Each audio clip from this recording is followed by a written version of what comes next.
las partes están cruzando acusaciones. Está con nosotros Juan Antonio Aguilar, director del Instituto Español de Geopolítica. Juan Antonio, muy buenos días. Buenos días, un placer estar aquí. ¿Cuál es la fotografía? ¿Cómo se ve lo que está sucediendo alrededor de la presa?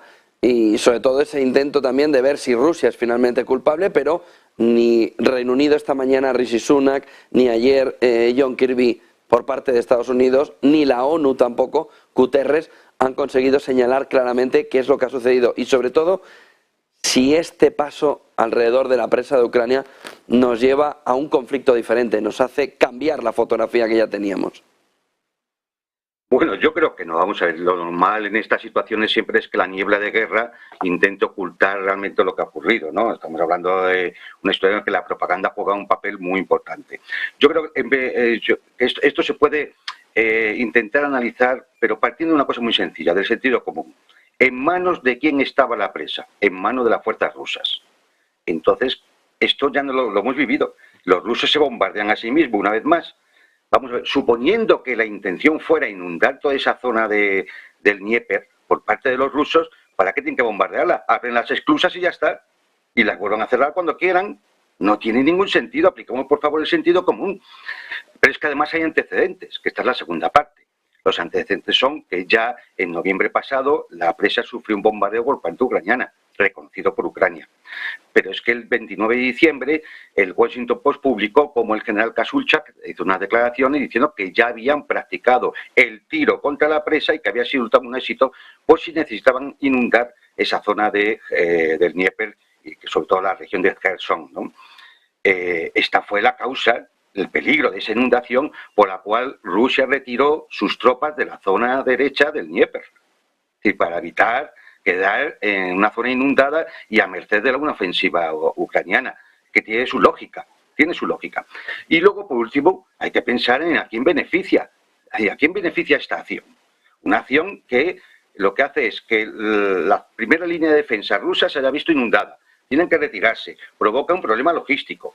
Pero además una cosa muy sencilla, sí, de la zona a la izquierda de la presa está inundada, pero el nivel de las aguas del Dnieper por la zona derecha de la presa, lógicamente ha bajado el nivel, lo que facilita precisamente la de una posible ofensiva ucraniana en esa zona.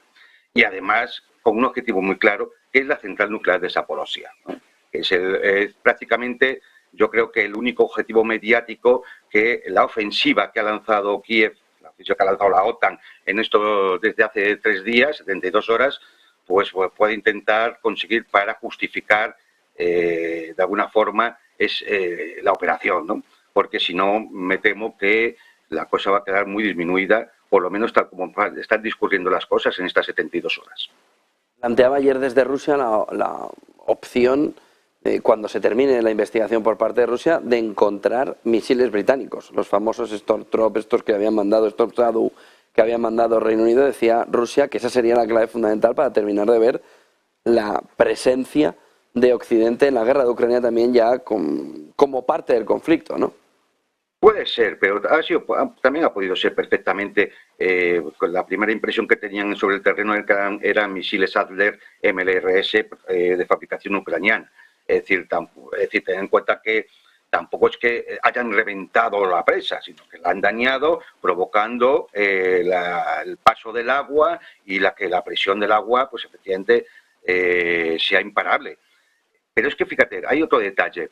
Por encima de esta presa de Kakhovka hay otra, Dniproges, en la cual los ucranianos llevaban varios días soltando agua para que aumentara el caudal y la presión sobre la presa de Kakhovka.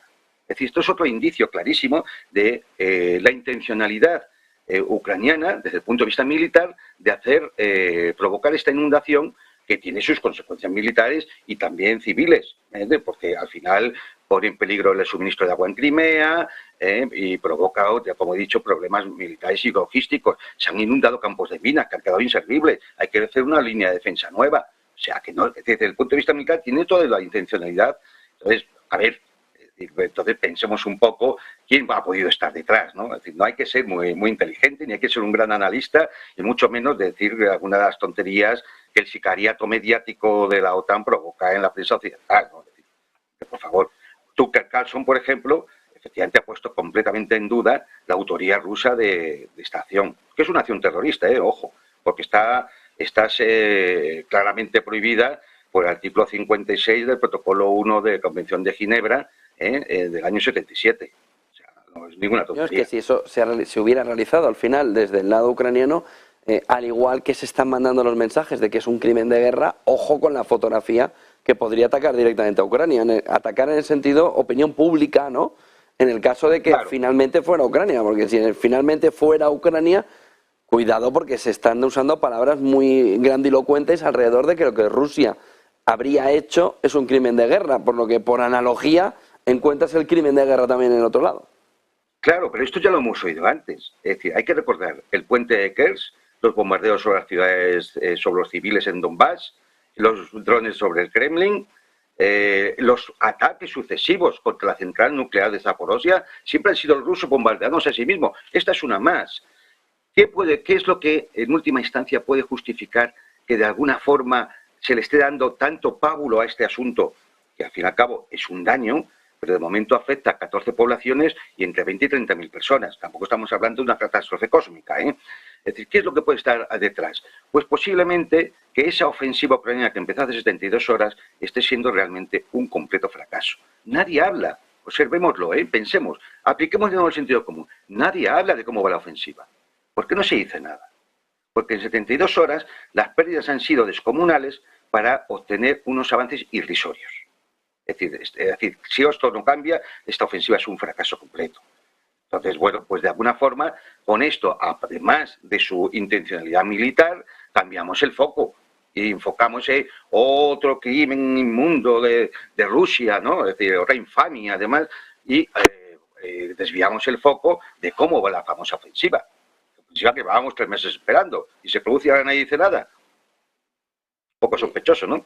Sí, una parte también está diciendo que puede perjudicar precisamente cómo está enfangado toda esa zona de la presa el paso de las tropas ucranianas.